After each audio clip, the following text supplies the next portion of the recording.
Well, thank you very much. I really appreciate the comments of the experts here this afternoon, and I think it gives us a real foundation for looking carefully at this issue of the changing landscape.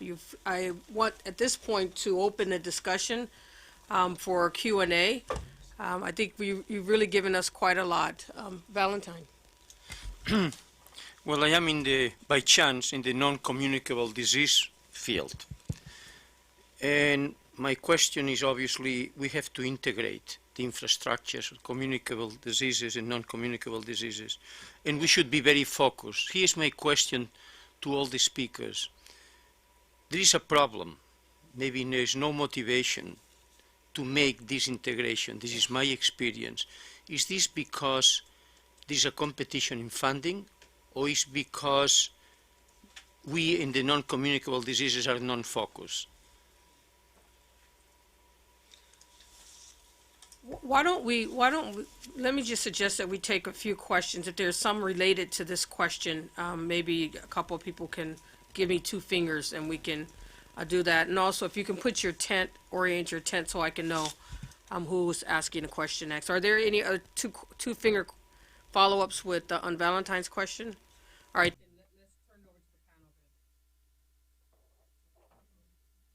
Um, the second part of your question was really quite interesting. I think there might be a combination of both. I would say, though, having been a part of the NCD community, I think the resources are really the critical issue. And when people from the NCD community have sort of approached other actors in that focus on other disease areas, it's been an issue sort of getting in the door and helping them understand that, hey, if you sort of focus on NCD issues, this can be helpful to you. So when you approach the HIV community as an example and really make the case to be addressing cancers or even heart disease that's related to ARVs, there's an education that needs to happen. And then again, I think it's not to be too critical of people who work in HIV AIDS. I think part of their issue is their mandate is so strict and focused that they might feel as though they don't have the flexibility to leverage those fundings in a way that addresses non-communicable diseases and in ways that very much make sense to them. So the practitioners understand the overlap, but I think the funding and the way that that is allocated has been very much a challenge across the board for all of them. I don't know if the other panelists agree. Mark's leaning forward. Maybe he wants to go next. Oh, go ahead, Jimmy.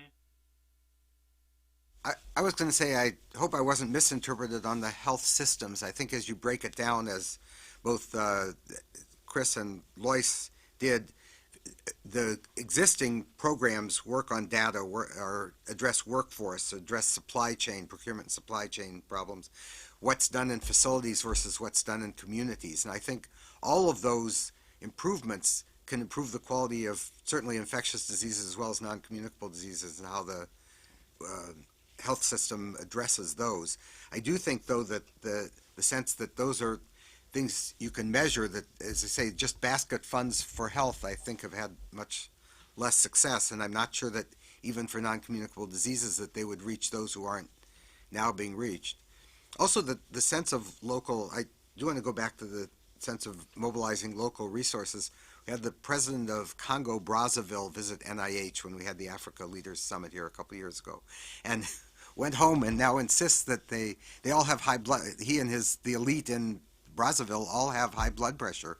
So he has been really unrelenting in trying to get the U.S. to build a specialized hospital for strokes within an easy ambulance distance of his residence in order to deal with what he sees as a threat.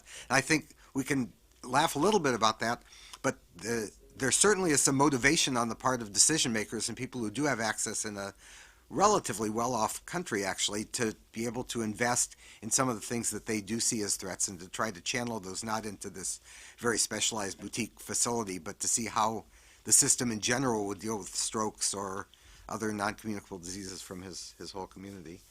I'd also mention the research side, that the work that, one of the challenges we have is that NIH's culture, which is very well developed and absolutely leading the world, is that U.S. universities apply for grants, and many of them have foreign partners in that research, but that the paradigm for NIH is not to say, what's the problem in Uganda, and are there Ugandan institutions we can help with our researchers to investigate those problems, although Uganda may be the exception that the Tony Fauci set up a lab there. But the Medical Education Partnership Initiative, which the Fogarty Center had been running with Health Resources and Services Administration, did put that on its head and had the African institutions be the ones to control the money for technical assistance, and they did need to engage a U.S. partner, but they got to choose what the subject matter and the partner's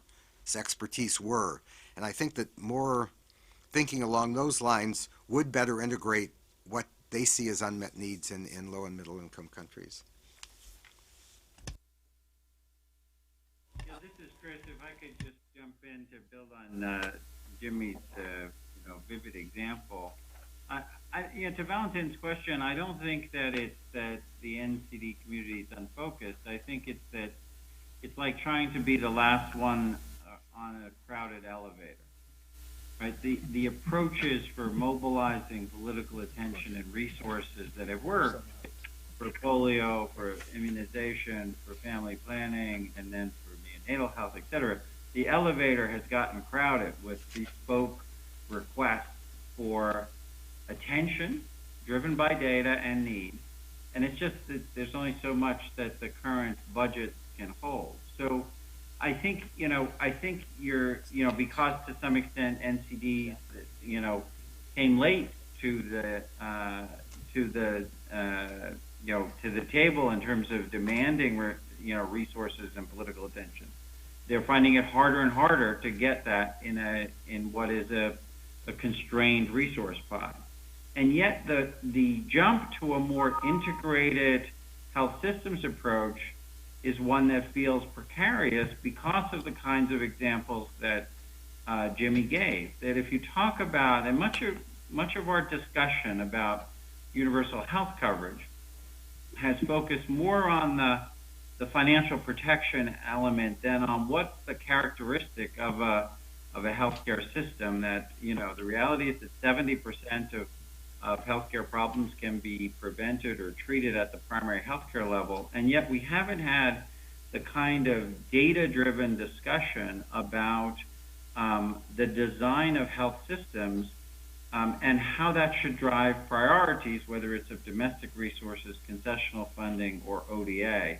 And so, if you say, okay, we're going to have social insurance systems and provide financial protection, and then turn it over to, it's very easy for the design to be captured by elites who are more urban focused because that's where they live than they are rural, and they're more focused on the diseases they have or think they have than what they think somebody else might have. So I think what we, I think Mark said it, through all of his comments, we really need to have the data drive it.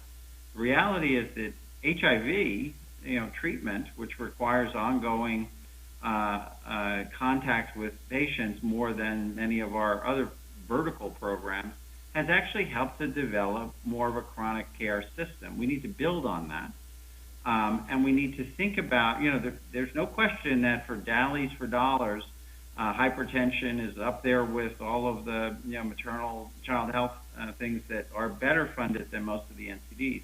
But just saying we've got another thing that's worth doing when the resource pie is not getting any bigger is just, we've got diminishing results from what have been some pretty focused and concerted advocacy efforts. So I think we have to think about how do we actually finance a chronic care system that can address both the unresolved and unfinished agenda in infectious disease, maternal, newborn, child health, as well as the growing burden of non-communicable diseases, and do it in a way that doesn't lead to distortive allocations to tertiary care systems when the evidence shows us that it really should be going primarily to primary care systems.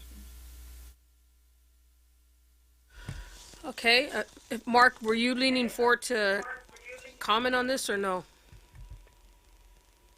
I was going to, but I think we've had sufficient answers. I would just say that, sometimes you just start where you can start. So getting a blood pressure cuff into most clinics, HIV clinics, is pretty easy, and diuretics cost almost nothing. So, there are things that I think we can and should be doing, and PEPFAR started some of this. We're open to supporting countries to do it. So I think in this regard, start where we can start, and I think we'll see things build as we have with the other diseases. Thank you. Ramanan is next. Put your tent up so I can put you on the list. Okay. Thanks, Janitai.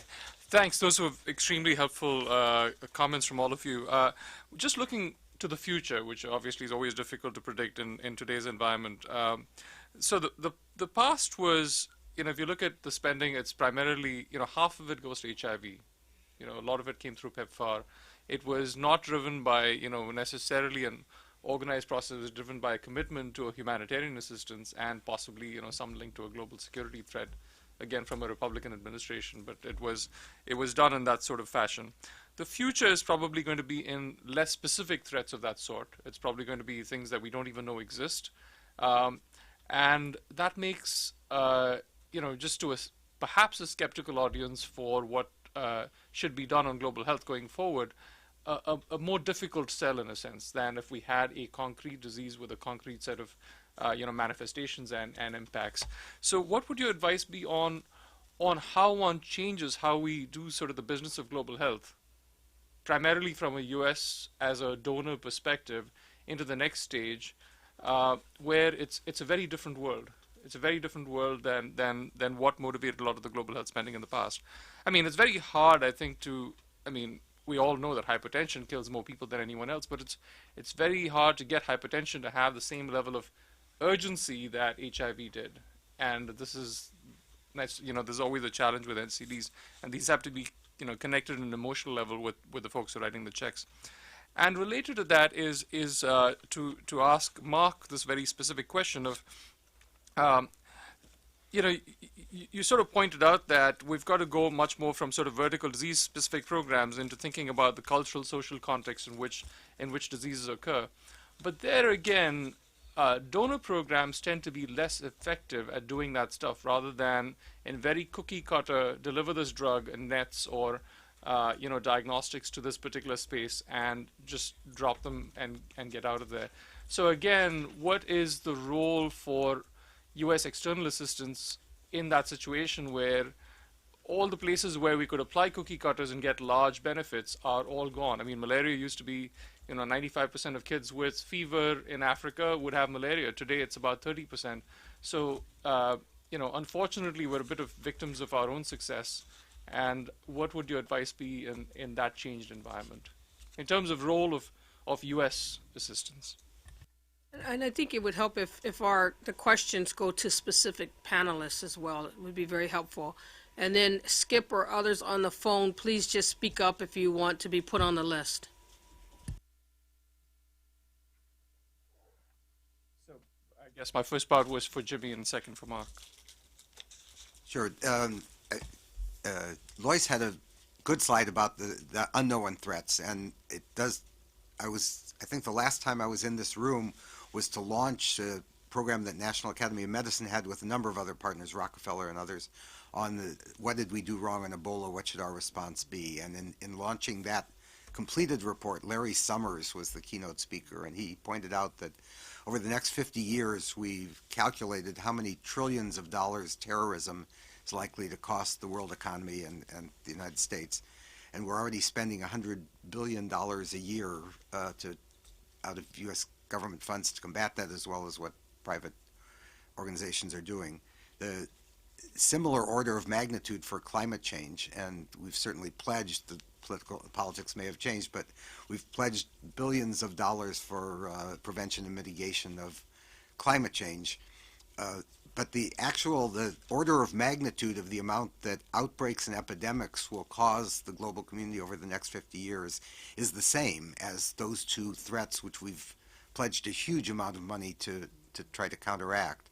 And it does seem to me that we are way underinvesting in health threats, just in preventing them in the first instance, providing the basic infrastructure that global health security agendas provided to designed to do, but your expertise in antimicrobial resistance, we do kind of know what to do, and we realize that investment in new drugs, investment in a lot of data and being careful in how we're being stewards of existing drugs, all of these things, it's not that we need a scientific breakthrough, but that we just need to be better prepared and to have a lot more money available for initial responses and surge capacity and so on. So I'm not sure that I guess the case to be made would be that the cost of inaction, of not being prepared for these threats, just like with terrorism, is something that we can at least estimate, and that we probably should be making the case for greatly expanded investment, especially in health security.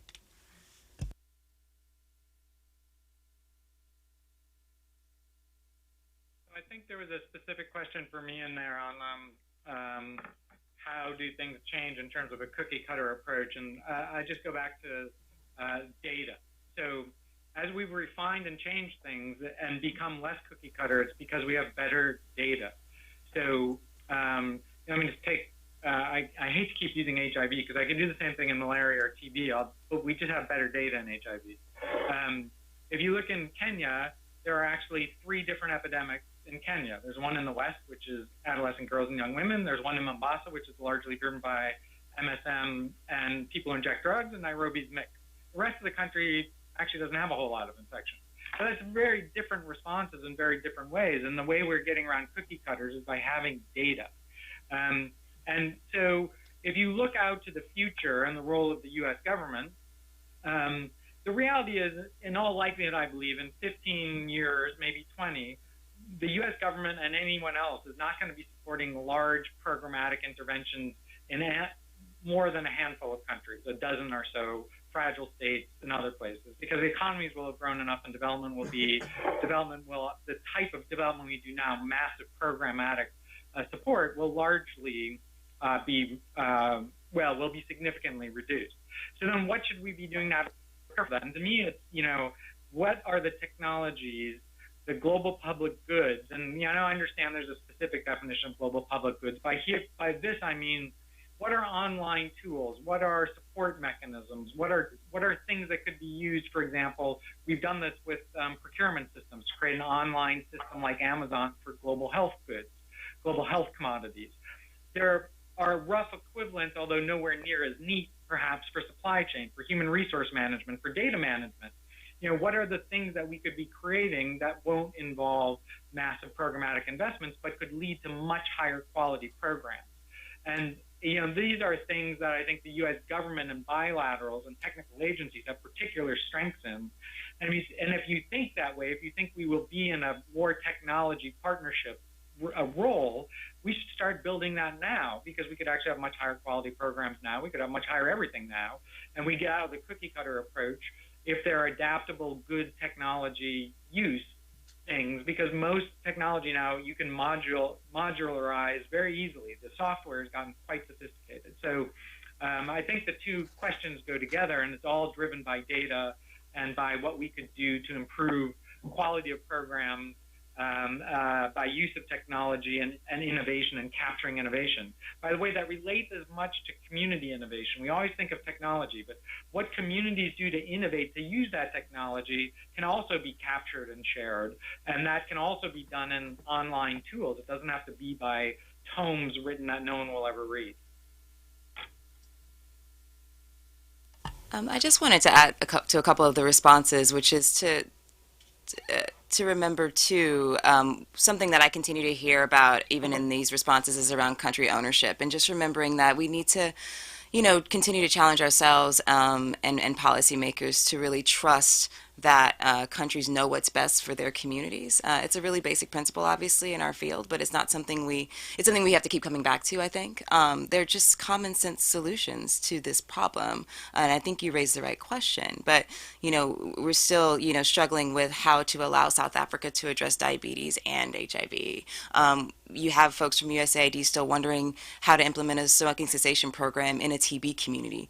This is basic stuff that they should be able to do. And so really allowing the people who work on the ground and live and breathe this every day to drive these priorities is still going to be important. I don't know if we emphasize that enough in our remarks, but I wanted to make sure that was brought out as well. And then, to your point of how we link investments to success, we have to take the long view, and that is a challenge. And so it's not going to be this sort of cookie cutter, ribbon cutting, sort of outcome that we look towards that we get in a year or two. We have to look at human development metrics that do take a longer time to realize. But I think if we come together and agree that that is going to be what our investment looks like, then, we can really commit to these things in the way they need to be and really realize those goals in the years to come.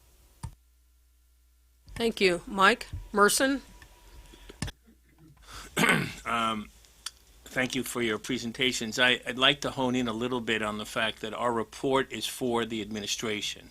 That is a client here, and we have to get your help on that angle. Okay, that's my question. And I had two specific questions which are related. One is the question of coordination. We have heard a lot about U.S. government coordination. I guess, Jimmy, you would be a good person, but obviously others who work with the U.S. government on the panel might want to think about responding. How much do we worry about it? We know that the last group that met at the Academy here recommended a initiative that didn't work with regard to coordination, didn't work very well anyway. So is it something we should or should not try to address, or maybe address in specific areas such as global security, not entirely? That's one question. Two is, we've heard over and over from people speaking to us about the importance of domestic health financing, and many of you have addressed that. One question is, how can the U.S. government help in that regard? And Jimmy, you referred to the question of someone in what PEPFAR had done, which was to have someone in the ambassador's office, many times a CDC or AID employee or both, that provided technical assistance. But you also mentioned how difficult it is for HHS to have a global health core, if I can use that term. What would you think we could say that would be a concrete new initiative by which the U.S. government could help, let's say 30 or 40 or even 50 countries better plan their domestic resources for health? I will tell you that AID has been here and has strongly advocated for something like that in our report, that we have some kind of domestic core that did like what was done for PEPFAR, but is done for domestic financing, for prioritization in health. Remember, we have an administration that's very businesslike and wants America first. And so it's in that context that I asked both these questions. Thank you. I guess, Jimmy, both very much for you, but certainly on the first question, I'd welcome comments from anyone on the panel. Thank you. Thanks. I've had a peculiar career in that I didn't even take a science course in college, and I worked as a diplomat doing political reports for 30 years. And then by being ambassador to Uganda when PEPFAR started and being the largest program, and Mark designed the program with Uganda in mind, so spotlight really was on us, and we needed to perform, and so I had to learn a lot quickly, and it changed a lot of lives, and mine was one of them. But been doing this, so my views may be a little bit idiosyncratic, but I think that you referred, I think, obliquely to the Global Health Initiative, which was trying to use the PEPFAR and PMI platform to do all the things the Bush administration had neglected putting money into, and say, can't we get more out of synergy here? And I think the weaknesses of that were no real coordination mechanism. Again, follow the money. As the money was distributed, people wanted to spend it on priorities or expertise or comparative advantages that institution had. And it does seem to me that PEPFAR and PMI gained from having a coordinator who was within an existing bureaucracy, even though with a great deal of independence. And I worry that the global health security agenda may be at risk because it has not been headquartered in, we would like to see it in HHS, but State Department also had a case to be made. The money has gone to CDC and USAID to work in the field, and I think they're off to a great start. But the question is, there's so many things I've seen in the development world that work in practice, but you can't get them right in theory. And I think that we're on the verge of having some programs like that. That in the field, people know how to work together. The best quote I ever heard was a CDC person saying, "Well, I can't really disagree with my or disrespect my USAID counterpart. She's my third grader's room mother." And having that kind of ongoing relationship, which you find in the field, is it's so much more difficult in Washington, where everything is a turf battle. And so yes, there's a role for coordinators, but I think to have White House coordinators or czars may not bring out the best if that person isn't spending the money. And I think the money is in the departments and agencies. PEPFAR coordinator within, I was, I have go some ahead. experience with this in the U.S. government and beyond, and I actually said this in the entry interview. You know, people are focused on the Global Health Initiative, which I understand. I would strongly urge you to go back and look at what was tried in the Bush administration and spectacularly failed, although the office still exists, called F, which was actually not just about health. It was supposed to bring all of development together in a coherent plan, country by country, even bringing in organizations like OPIC, based on your point, Mike, on the business side of it, Millennium Challenge Corporation, so that there was actually a development plan for a country, which actually is pretty exciting. It wound up being an Excel sheet of all the things that were being done in each country, not a coordinated effort on what are we doing in this country, why, is it worth it, are we getting something for it, and it broke down into the internecine warfare that Jimmy talked about. But for a new administration, I mean, F was started late in the second term, actually. Well, early in the second term, but too late in the second term. If you want to look at a model in terms of what could possibly be thought of that this administration might be interested in, and kind of follows your line of questions that you asked, both what it was trying to accomplish and why it failed, it might be a pretty interesting exercise. But had that worked, we'd be in a very different position right now. Can you address the core issue, the domestic core for health financing? Whether yeah, can you address my second question, which was the value of having a domestic core of advisees that, like you had for AIDS? What if we had a similar kind of core that helped countries with domestic financing? Because from my experience, and you've heard, they are going to struggle with this, and yet it's so. Everyone says it's so important to find resources for what we can't find resources for in foreign aid. Yeah, there are probably people who know more about this than I do, but PEPFAR actually in what was called enhanced agency roles at the when Debbie Birx first came in, gave USAID a significant amount of money to establish that core. I think there is a group in USAID that's looking at ways to increase domestic financing. I think it's different from PEPFAR in that PEPFAR, and the reason I love it is that it wasn't a center of excellence or a pilot project. It was saying, how are we going to scale up prevention, treatment, care, and support nationally? This one, yeah, this domestic finance, I wish our own domestic financing were more rational in HHS, but the question of how do you deal with something that's very sensitive and political at every government level, that the players are different there, and it's not something that we have to do all over the country. There's quite a limited audience to that. So I can see the U.S. having some leverage and some comparative advantage in that, but I'm not sure how big a core of people you need to have that expertise. Within HHS, it is not a traditional area of our strength or comparative advantage. We haven't helped with health budgets elsewhere, and again, we're facing huge challenges with our own in terms of health spending.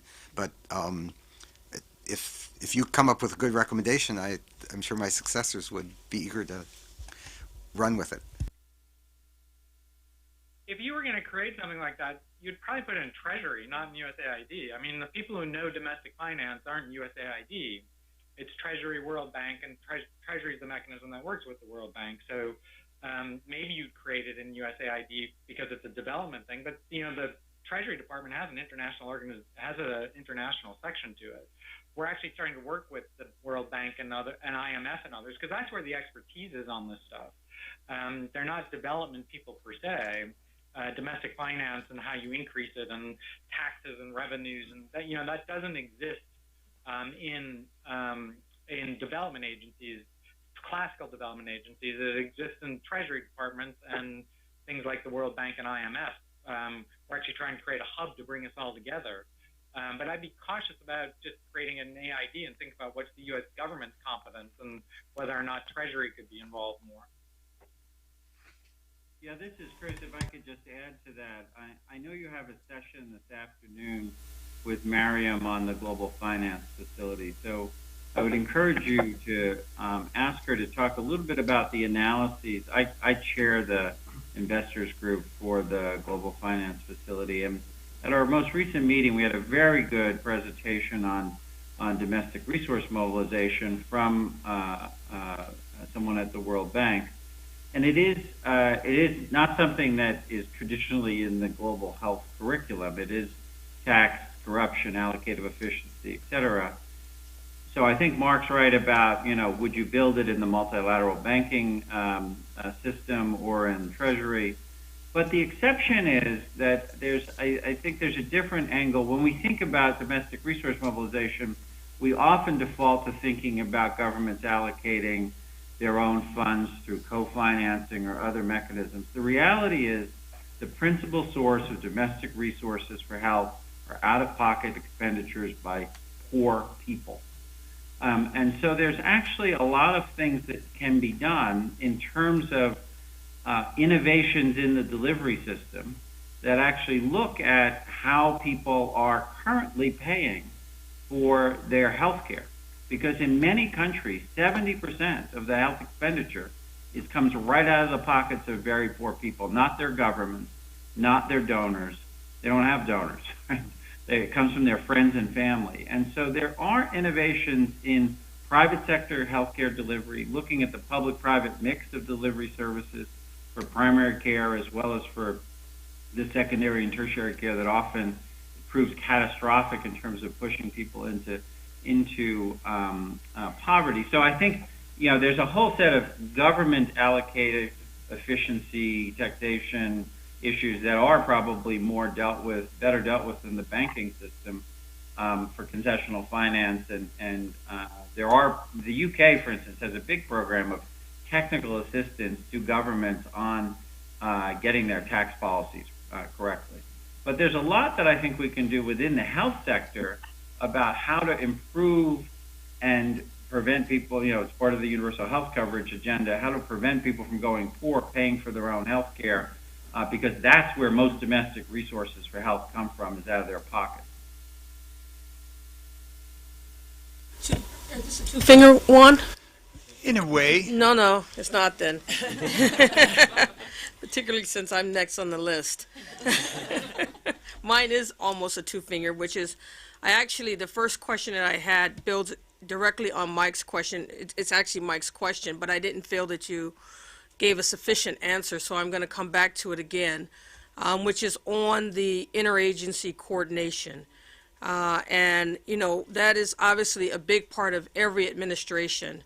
And particularly, I'm directing this question to Mark and to Jimmy. And Mark, because you were there at the beginning of the design, particularly of PEPFAR and OGAC, and you've played an important role running OGAC before. So if you were going to make a recommendation to a next administration about how they deal with that interagency coordination, what would it be?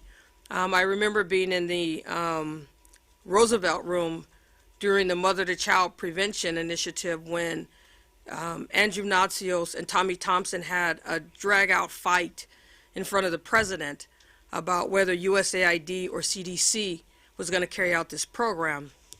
And we split it in the middle and said where USAID's presence is bigger in the country, they'll do it, and where CDC's presence is bigger in the country, they will do it, until we got OGAC, which was then driven by the ambassador.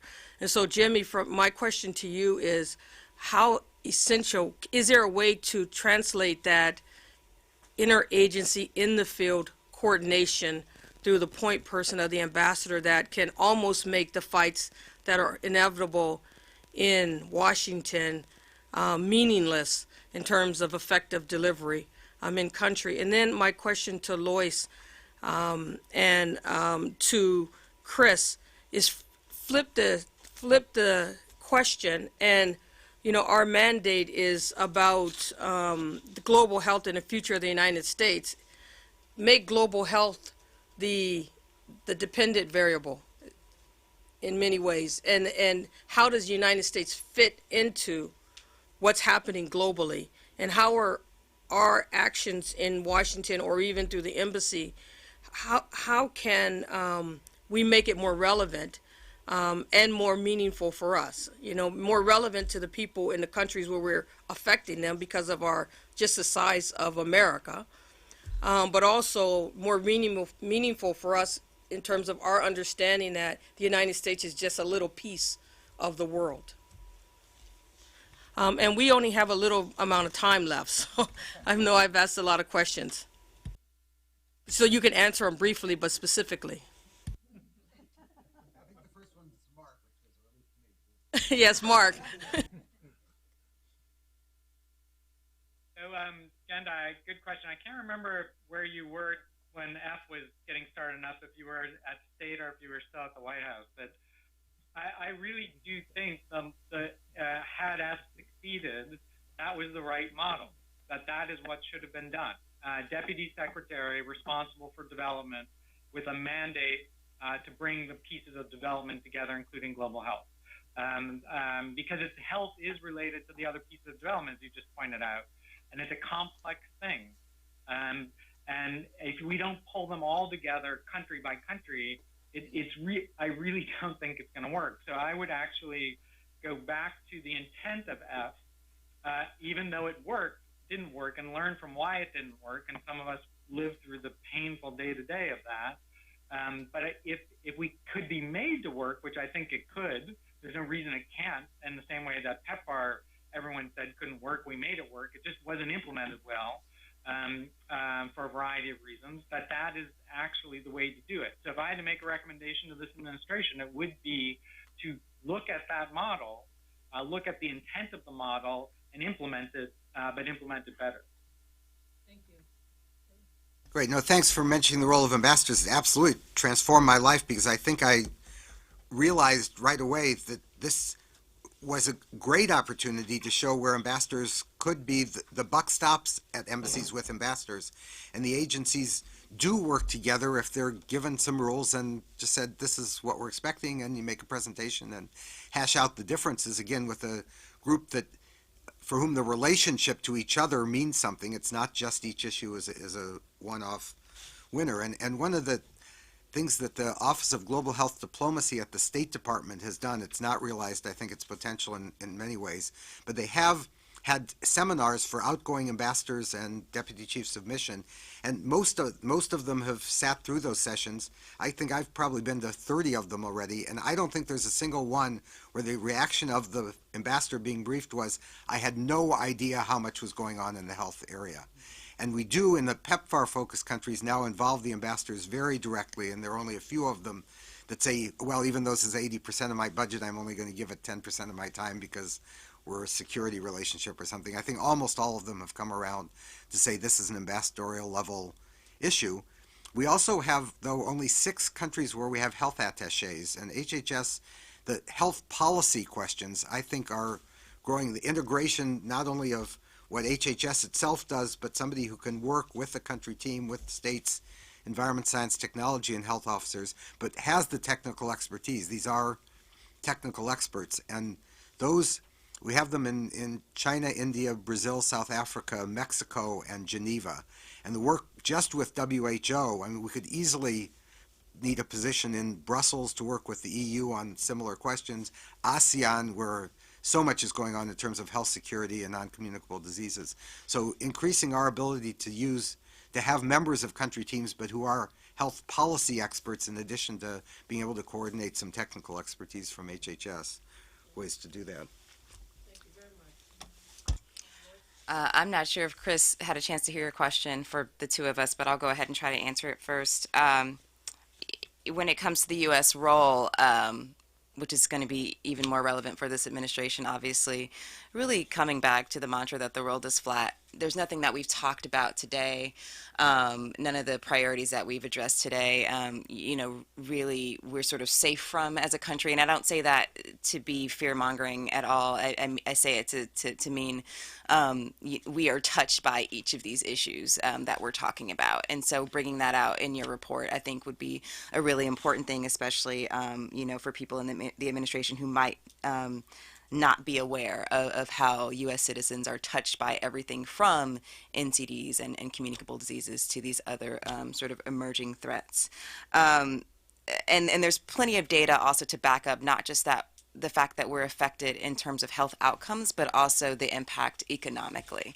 Really bringing that home, as Mark said, data. Data is your friend in all of this, and there's plenty of data out there speaking to socioeconomic implications of these global health priorities. The reality too is that I think I heard this said at an event Jimmy and I attended either last week or the week before, but people will continue to follow the U.S. even if we're doing it wrong. And so we have a responsibility to get it right, if only for that reason. And so that's just also something to keep in mind, this moral imperative. But beyond that and beyond sort of the call to our goodwill, there's a lot of credibility that comes with getting it right and with maintaining some foothold in this space. Global health has been a door opener and can continue to be so for economic development, both for our partners and for ourselves. And so having that come out, that the balance of those benefits come out in your recommendations is something that I would be supportive of as well. Thank you very much. Thank you. Chris, are you still there? Yes. Yeah, I'm still here. I'm sorry I had to step out for a second, but if I understood it, the question was about the U.S. role in the broader global health enterprise. And I think just to build on the previous comments, I think it'll be very important for any new administration to make sure that they fully understand the current U.S. role. Even if they decide it should be changed, abrupt change, given the momentum I talked about in the first part of my comments, could result in a significant setback. I think that's evident in we're at a critical moment in the global health security agenda, coming off of the Ebola and some of the weaknesses that Zika showed us as well. To suddenly stop the global health security agenda would have, mean missing probably a unique opportunity in terms of getting countries to pay attention to the lessons learned from the vulnerabilities exposed by Ebola in strengthening the IHR implementation, preparedness, investing in their workforce, etc. Another one, which is obvious, and I hope you address it, relates to women's health. Most people don't realize that about 45% of the current overseas development assistance for family planning comes from the U.S. government. It is by far the largest source of support for family planning. And the reality is that, that all of the ambitious goals, not just in meeting women's reproductive health needs, but the ambitious goals for maternal, newborn, child mortality, stunting, all depend on preserving and actually expanding access to high-quality, safe, effective, and voluntary contraceptive services. If all births were spaced today by 3 years, we would cut the existing child mortality in half. So, there's 225 women and girls who want to use contraceptive services and don't currently have access. That's on top of about 300 million girls and women who currently use contraceptive services in the 64 poorest countries, and 45% of that external overseas development assistance comes currently from the U.S. government. An abrupt change in that will result in a rapid deterioration of services for women and girls, and with disastrous effects on neonatal child and maternal mortality. That needs to be understood because that's a dependency. If someone disagrees with that and wants to change it, they need to change it carefully and in a way that doesn't result in pretty marked and measurable immediate negative effects that would be attributed to those abrupt actions. Thank you very much. Since we have just about 5 minutes left, I'm going to take 2 questions at a time now. So Vasant first, and then Linda. Hi, so this question goes first to Chris Elias and then to Mark Dybel. So coming back to your comments related to needing more and better diagnostics, medicines and vaccines for both neglected diseases as well as for AIDS, TB, and malaria, and given your long experience with PDPs, I was curious, when you think about the U.S. government's involvement in research and development, you have DARPA, NIH, primarily working in the preclinical research space. You have NIH working in the translational medicine and often scaling up clinical trials. You have BARDA investing in manufacturing capacity as well as other translational capacities, and as well as working tightly with the industry. And then you have the CDC working on epidemiology, of course, implementation and effectiveness research, and then the Fogarty Center cutting across all of this. If you had to take a look at that enterprise, where would you double down and invest more because it's working extremely well, and where would you pull back and invest less because others are doing it better? And then for PEPFAR, Dr. Dybel, when you reflect on your experiences in the administration and then now at the Global Fund, a similar question for PEPFAR. If you had to say, what are the things that PEPFAR does so well that you would double down and invest more, and what would you stop because other members of the global community can do it better?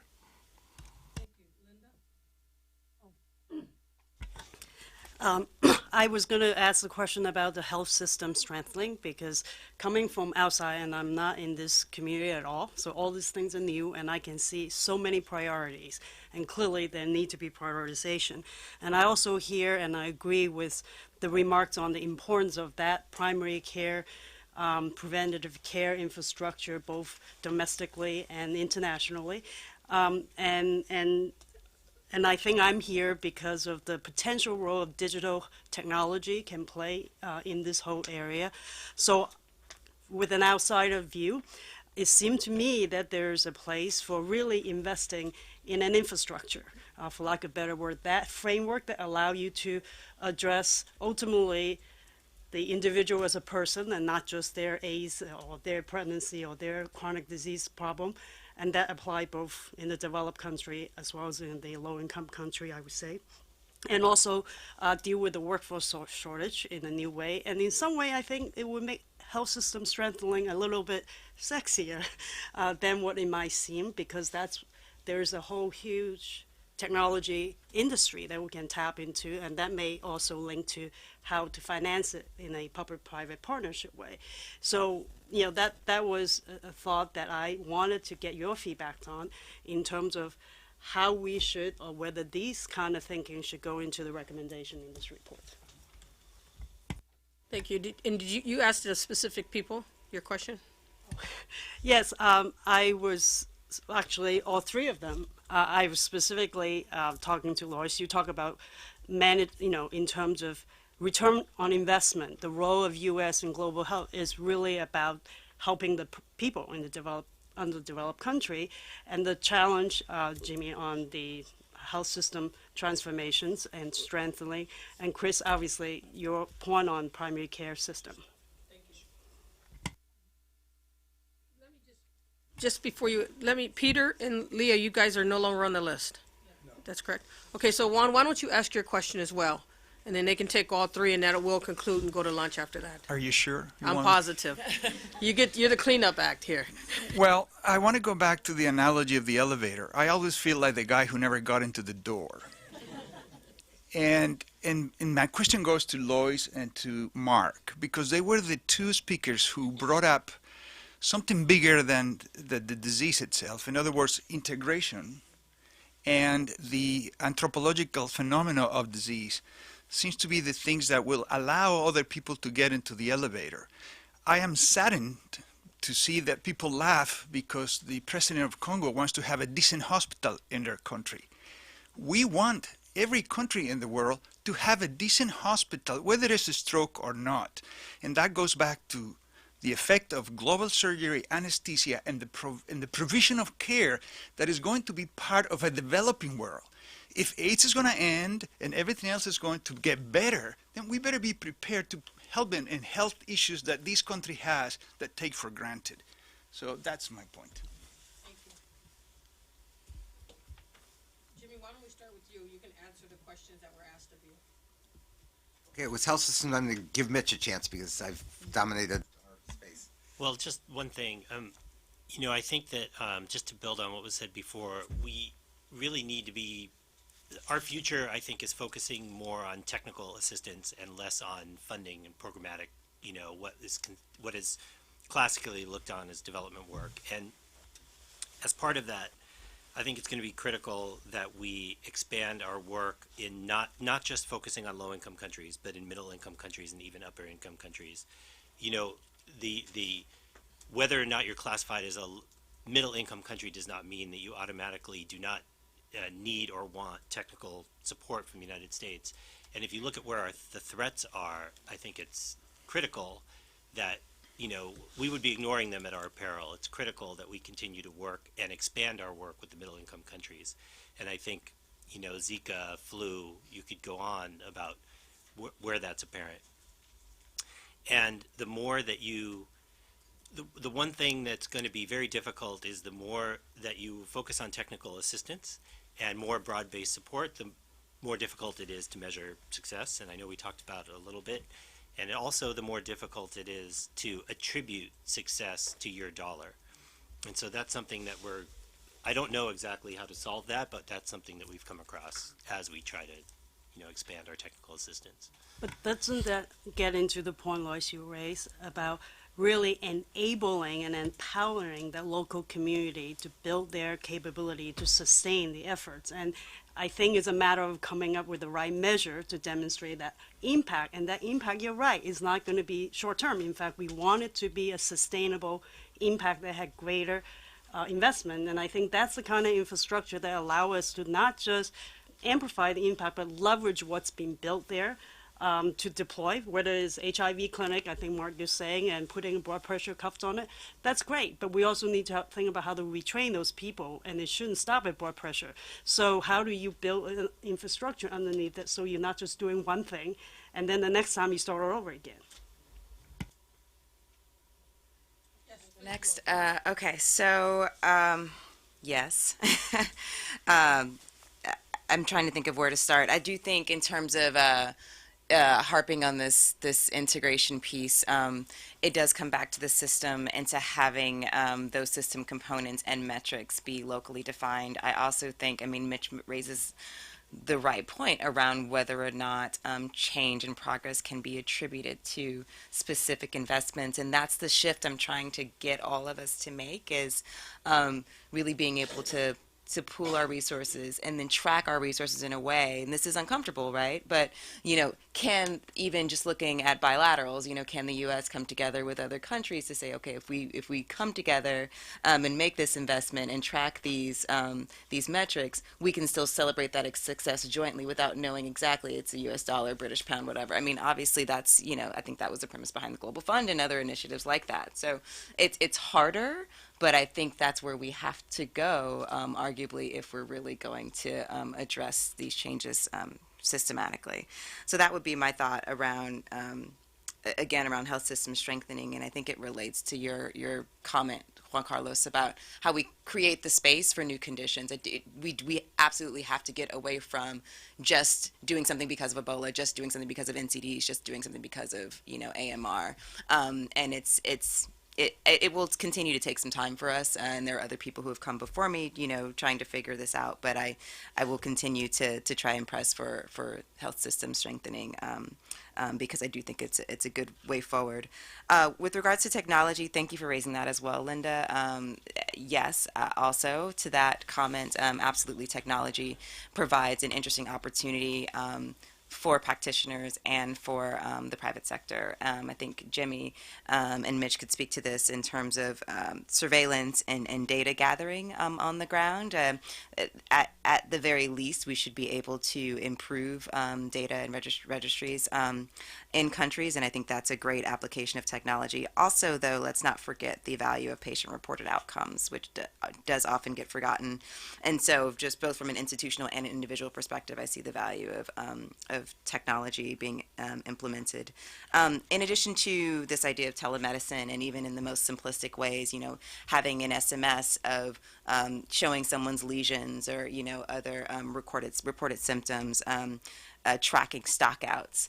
So it could be very basic, simplified technology that we've seen work on the ground through our membership and people who are actually delivering these programs. But I would assure you that yes, there's absolutely a place for technology that should be highlighted in whatever report you all generate. Thank you. Chris? Yeah, so I'll be quick. First, to Linda's question about technology, I think there's obviously a critical role for digital platforms to improve the efficiency and effectiveness of a number of health programs, both health information systems. I'm here in Amman. One of the things we reviewed with the polio staff in the region today was how, those of you who follow polio know that one of our problems in Pakistan was getting health workers who often work in difficult and sometimes dangerous environments to go because they weren't getting paid on time. The direct disbursement mechanism that the WHO has developed in the region has now been adopted by others. It's getting timely payments to health workers. It's preventing leakage out of the system. It's improved accountability. And the performance of the program reflects that. We see the same with, direct government-to-people payments through digital financial platforms have saved billions of dollars in places like India by preventing the leakage. And it's helped to target those GTP payments to the beneficiary, the intended beneficiaries of the program, health, agriculture, et cetera. So I think there's a huge role for technology, particularly digital technology, in a transformative way in systems performance. To the question that was asked to me about if I can summarize it, sort of a fragmented environment for innovation in the U.S. government, I think it's less about assigning one person the task. It's more about actually understanding that core to the United States role is science, technology, and innovation. Has been and will be the leader in science, technology, and innovation for the foreseeable future. The question is more, how do we harness the considerable engagements in innovation? And that's not just new technology, it's also delivery innovation, community innovation, as Mark emphasized and that we saw the importance of in the Ebola response. The U.S. government, not just through BARDA and NIH and USAID, they all fund research and often different kinds of research. So you can't just say, you wouldn't want NIH doing the family planning operations research that USAID funds. And you also probably don't want AID funding the bench science that NIH funds. The more interesting issue, I think, is how do you harness the investments in other sectors for the global health security agenda. I was just down last month at the Oak Ridge National Research Lab in Tennessee. That's Department of Energy money. We rely on it to do the computational supercomputing for the global, the GIS mapping that enables the polio response in the Lake Chad Basin.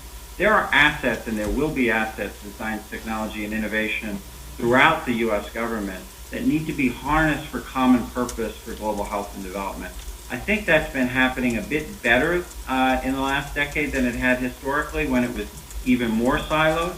But I think there's actually huge opportunity to do more of that. So it goes back to the earlier conversation about how to foster better interagency coordination rather than trying to say there's one research agency for global health and development for the U.S. government. Oh, thank you. We're almost finished, Linda. Why don't you, yeah, just. I just want them, I don't think they answered. I want them to clarify. Yeah, okay, we're already over the time. If it's very short intervention to get them to be specific, then that's fine, but otherwise we have to keep going. Go ahead, try. I'm going to try. Jen, I'm sorry, I'm going to actually have overscheduled. So if it would be possible for me to answer the one question that was posed to me, then perhaps. Absolutely, and I think that's the one where you double down and where you would shed some things. Yeah. Please. So on the doubling down, I would say data. The U.S. is extremely good at generating data, as we just saw from the data released on World AIDS Day. It really is a strength of the U.S. government, and it's very difficult for multilaterals to do it well. I agree completely with Chris on technology and innovation, that is, there is no group in the world stronger than the U.S. government in health or many other areas. DFID's trying to catch up, but they just don't have the resources. So that's a place to double down. And technical support more broadly, as Mitch said, which would lead to catalyzing change. But in terms of what multilaterals can do better, and I'm not saying this because I'm at the Global Fund because I'm leaving. I've just learned a lot from being in both the multilateral and the bilateral. Is bilaterals always carry the government and the people behind them, and and you also just can't do large things like procurement. The U.S. government should not be doing health procurement, in my view, at all. It should be turned over to multilateral that pools resources from multiple sources that can get much better prices, that can actually do distribution in a better way, and other global public health goods around areas that I think still need some work out to define, but related to health systems and other pieces. And to some extent, programming. I think the U.S. does need to stay engaged in programming for a little while, but there are big areas where the multilaterals are better at it, and be better for the taxpayer and for the government to not have the U.S. government engaged in. I think procurement of health commodities is one huge one. Well, thank you very much. Linda, I'm going to ask you to take your question to them on the side, and I'm going to end this session now. First, before I make an announcement, let me thank our speakers. The expertise that you've displayed and your commitment to this issue are really commendable. Certainly, I'm very proud of the work that you've all done. So thank you very much for giving us your time this morning. Yeah. So now